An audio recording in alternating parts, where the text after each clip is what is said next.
I don't think you should ask that question to a woman.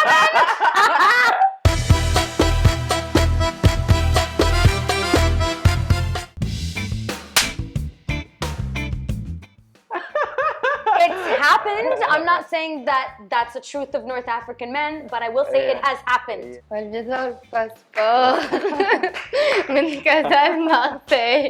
Yes, sometimes.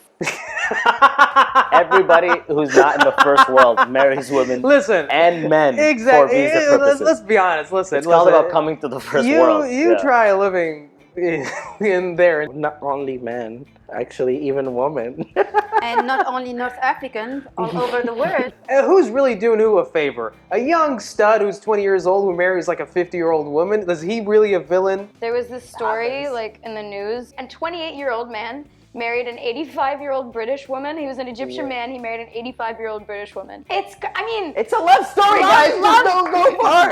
Back off. Let the man take his visa. Who cares? He ends up here carrying 2 Uber Eats cubes. Exactly. Double the work as anybody else. Who's working hard on this guy? And he's dealing with this old lady. Giving her what she needs. This guy's busy. Don't worry about his visa. Homeless people? There's no Arab homeless. Don't worry about his visa. We'll fucking ride a bike, a scooter to deliver Uber Eats. It'll make the country a better place. We're not a liability. So let us just hook up with a 50-year-old lady. But we are marrying for visas, though.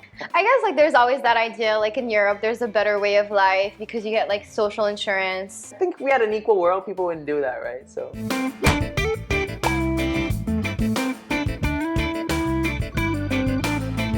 It's a really hard conversation and discussion. Egyptians will say they're Arab all day. Moroccans, they got the deep in French. They would say they're more Arab than a Sudani because it's like a complexion thing too. Majority is Arabic in North Africa, but we have other ethnicities like Berbers. We have like almost 60%.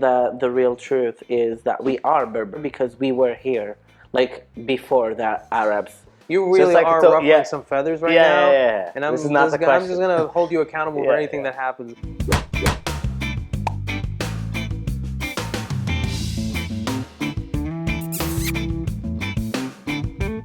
I don't think you should ask that question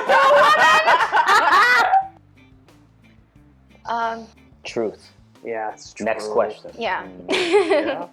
Yeah, definitely. If we're talking, like, there's a large percentage of them are, in my experience. I agree.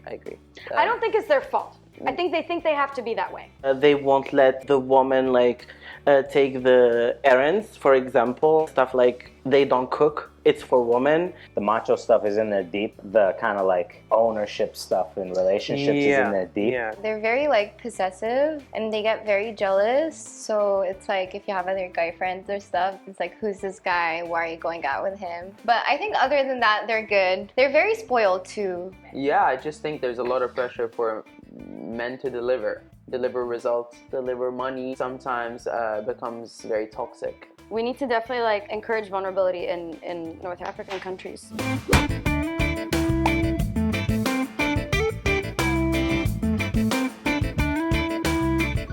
Oh, false. I think like North African women are very strong. False. I wouldn't say so. Not as much as like people like to think. I think women are very feisty and angry in North Africa. I mean, obviously, like I'm biased, right? Because I'm one of the feisty ones. But I see a lot of women who are very assertive in their own way. No, it's a myth.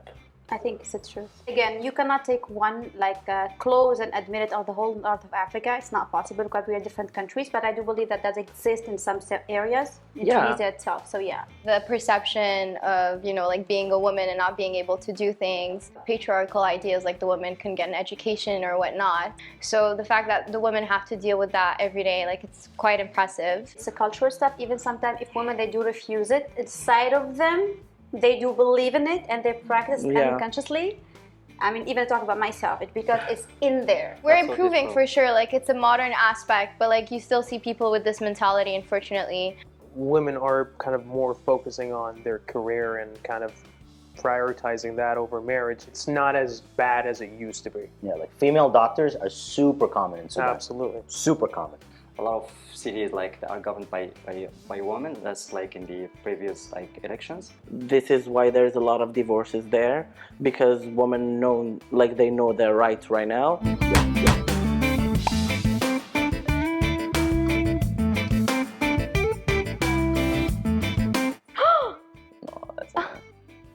No. No. Yeah, no.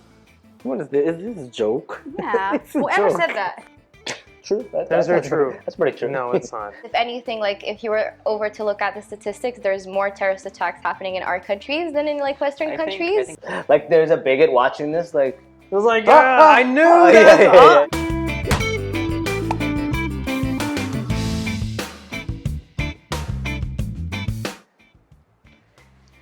Both. I would say like yes, they are white, but like not all of them. If you go to the north of Morocco, they're very, very white. They have like those gorgeous green, blue eyes. In the south, you'll find like black people. The more you go south of Morocco, the darker you get. I call myself brown, but we're not brown. No, I think it's a myth because North Africans come from so many different backgrounds. Like my dad's family have a Turkish descent. My family too.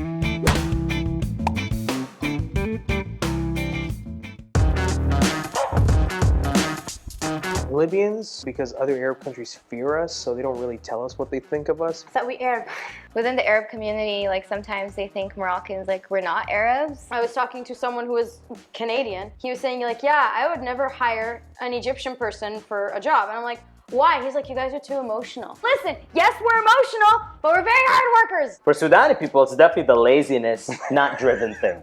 That goes deep. That's always like, oh, that zone is this. And there's a lot of lazy Sudanis I know, okay, all right? I'm not saying we're not lazy at all. Any guy speaking Arabic thing, like linking that to terrorism or terror in general, is just, you know, a narrative that unfortunately happened after 9/11, and it's super hard to get it back because of just the way it's been portrayed. And it's a generation right now that has that mentality, so it's up to us to kind of rewire that narrative.